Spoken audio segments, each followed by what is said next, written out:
Hello, sir. Welcome to Heavenly Burrito. What can I get for you today? I'll have the super burrito. Okie dokie, one super burrito coming right up. Would you like the holy guacamole?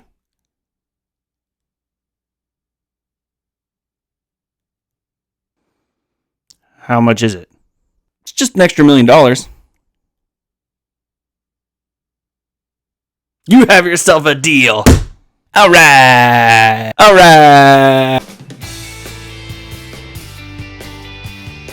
Hello, everyone. Welcome back to the Wealthy Idiot Show. My name's AJ, and I'd like to welcome you back. Just want to let you know, only one $1 million bill was harmed in the making of that intro. What are you going to do? Before we continue, make sure you like and subscribe. Hit that bell. It helps us out a lot. It helps out the YouTube algorithm, and it sends this video off, recommends it to more people, so hopefully they can take the first step in their financial success as well. So recently, I've been talking a lot about mindset. What you got to do to get your mind right in order to start this wealth building journey, to start taking yourself to that next level. But today I want to talk about the actual first step that you have to do. So a usable first step, something that you can actually do to move yourself to that next level. So today we're going to talk about step one, which is making more money available. Whether or not you're paying off debt, you got to stop living paycheck to paycheck, or you got to increase your investing game, one of those three, what you're going to have to do first is find a way to make more money available to yourself.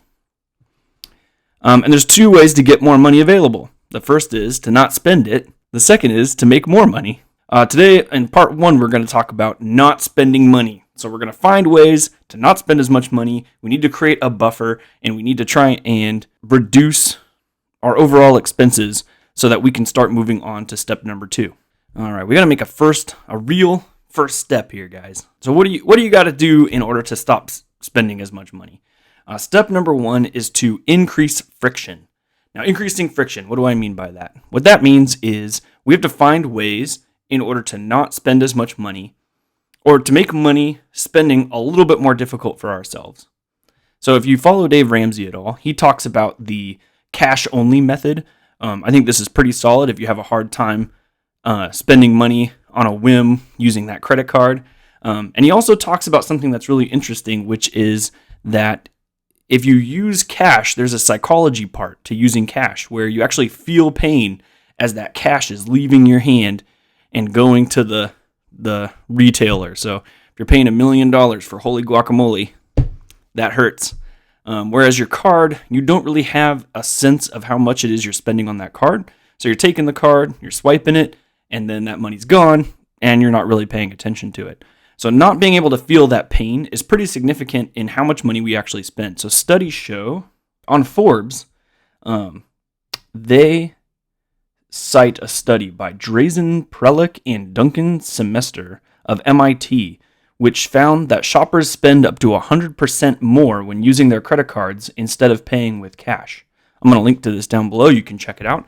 But 100% more is being spent when you use cards instead of cash. Now, I'm sure you're saying, hey, AJ, what about points, airline miles, whatever? We're going to get to that at some point in the future. We're going to talk about the benefits of using a card and building those points and credit card churning to try and reduce spending on things like travel. But for right now, for step one, if you haven't done anything else, forget about the points for right now. Our entire goal is to try and free up some money. And the studies show us that we will actually spend less money and we will have a better idea of how much money we're spending if we switch over to cash. All right, so moving on. Number two, hide your credit cards for emergencies. So Dave Ramsey will tell you, cut those things up. Debit cards, credit cards, you're just going to spend cash, or maybe one credit card so you can get your cash out. I think that's kind of important. I don't think that's entirely necessary. You know yourself. So if you know that you're going to use your credit card and you know you're sitting there on your couch and you're surfing Amazon and you're going to spend it, well, then cut that sucker up and cancel it. But if you know that you can not use it for emergency, or you can use it only when you need to for emergencies, put it somewhere. Hide it up in the cupboard. So me personally, I use a credit card for stuff, but I do have one credit card on me, and then I put my other one up in a cupboard, and I have to actually go get it in case of emergencies. That's going to reduce your likelihood of reverting back. If you're using the cash method, this is going to reduce your likelihood of reverting back to credit cards. Number 3, and this is probably one of the most important, but it's really difficult for people to get going. You've got to budget. Budget. Sit down, figure out your income, and figure out your expenses, like actual gross income, and then figure out your expenses, how much you pay on all your bills combined, credit card charges all combined, living expenses, food, gas, figure it all out, write it down, and what you're going for is you're aiming for a 15% buffer. You want to have at least 15% left over. That's your goal. We're going to count that 15% as a basic necessity. So if you watch my previous video, you're going to know that 15%, or that we consider here at the Wealthy Idiots, investing as a basic necessity. We count that along with housing, food, clothing, and investing. But those are the basic necessities in order to survive. So we're going to get to that 15% in order to, as a part of our budgeting. So put that 15% in there first. Put your housing in there second. Put your bills, your absolutely necessary bills. So I'm excluding things like cell phone bills for right now, internet bills, cable TV. We're excluding those things. And then you're going to go back and you're going to write those things down. But in the next step here, we're going to figure out what we're going to do with those. But do it on a piece of paper. Another part of budgeting that's really helpful is an app called mint.com. If you go to Mint in the App Store, or if you go to mint.com, the actual website, you're going to find an app, or the website will allow you to put in your banking information, and it can track where your money is going for you. I still recommend writing down your budget, because that's going to help you understand what it is you need to accomplish. But the mint.com website I would recommend as well, so you can keep track of how much money you are spending and where that money is going to. This is maybe for the future a little bit more. If you're using the cash method, this isn't going to help you out too much. But that takes us to, number 4, writing down your expenses.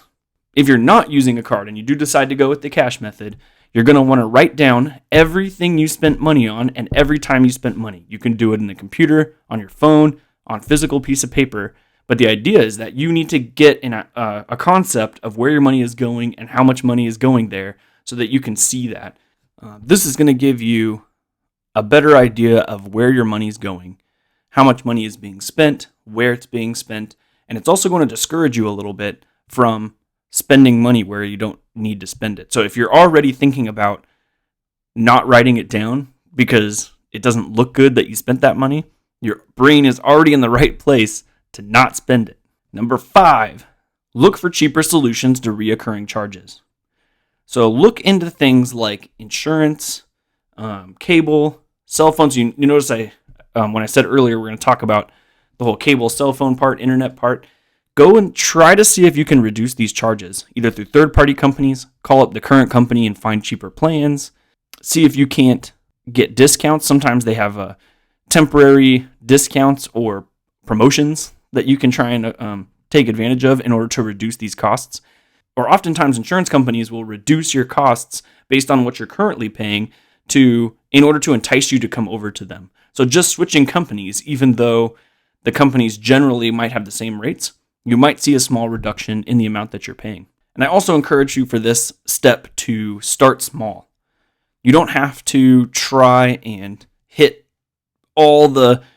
reduce all the costs at one time. Remember, we're trying to accomplish a 15% buffer. We don't need to accomplish a 30% or a 40% buffer. Just try to work on that little 15%. All right, number 6, adopt the 30-day rule for any large wants purchases. So if you watched me in a previous video, I described the difference between a need and a want, right? We do a lot of mental tricks in order to convince ourselves that wants can be needs, like I need that cheesecake. I need this car that costs $535 a month. But in reality, we don't need those things. Those things are wants. What we need is a cheap meal. What we need is a cheap car. We need to be able to get around, so we got to find something to accomplish that task. We don't need the expensive item. So for anything that's not an absolute need, and pick a good number, like $50, something to that effect. Anything that's going to be above that and outside of the ordinary expense, so outside of things like your lunches, grocery shopping, gas, etc., adopt some sort of time frame that you're going to think about before you go and spend that money. So a 30-day rule is a pretty good rule. So if I decide I really need the next Lego set, instead of going online and purchasing that, I'm going to look to see if it fits within my budget. And then I'm going to wait 30 days, even though I feel like I need it right now. I'm going to wait 30 days and see. And oftentimes the 30-day rule will prevent us from buying the thing as we decide we don't actually need it. So I'm going to list this article down below, the listenmoneymatters.com, and they talk about a 30-day rule. The concept is that finances, and this is a quote, finances and money are frequently tied to emotions, whether you recognize it or not. Shopping therapy is a popular mantra for those who like to spend money for the sake of spending. But it can be affecting your life in severe ways. Have you adopted a big purchase like a new TV or car without planning on paying for that purchase? Did you throw some shopping therapy sprees on top of that? Millions of people are drowning in credit card debt from exactly this type of spending. Emotional impulse buying may be sinking your finances and ultimately your life. So the 30-day rule concept is to separate your emotions from the purchase you're about to make. So if you have impulse concept, I want to buy this X item. I have to have the new headphones by Apple. I have to have the new phone that was released. And you're excited about making that purchase. Wait 30 days and see if you still want to make that purchase. In that time frame, you can research, find better deals, find out what it is that you need, or ultimately talk yourself out of making the purchase in order to keep improving your financial goals. Number 7, avoid fees like the plague. CNBC Make It lists out the average American household will spend nearly $250 a year on fees, overdraft fees, late payment costs. More than half of consumers have incurred at least one late fee in the past year, while 33% report paying at least one overdraft fee, according to a Doxo's survey. I'm going to link to this down below as well. Fees are killing us. So you're paying money to use your own money by charging fees at the ATM, charging fees for overdraft, or general bank fees for making transfers, withdrawals from savings accounts. Find ways to avoid these fees at all costs. There should be no reason that you're paying the bank to hold on to your money for you. They're making all kinds of money just by the fact that your money is in their bank. You don't need to be paying them fees, ATM fees or any kind of fees. Keep that money for yourself and add it to that 15% so that you can be successful. And lastly, look at the future cost of an item. This is an interesting one. I don't think a lot of people are talking about, but this is the one that gets me. So I'm going to go over to the compound interest calculator, linked down below, and put in, under initial investment, the cost of the item you want to buy. Let's say it's a $1,000 computer. So we're going to type in $1,000. And for the length of time, I'm still about 30 years away from my retirement. So I'm going to put in 30 years. We're going to say a 7% growth. A $1,000 computer is going to cost me $7,600 in the future. That's because I could have put that $1,000 into investments, and that investment would turn into $7,612 in a 30-year time frame. If we start doing things like cars, and let's say we buy a $35,000 car, which is the average price of a car in America, that is now $266,000 that car is going to cost you. You could have put that in investments, but instead, you bought a car that's depreciating, and it's going to turn into basically zero at some point, and you could have $266,000 in a 30-year time frame.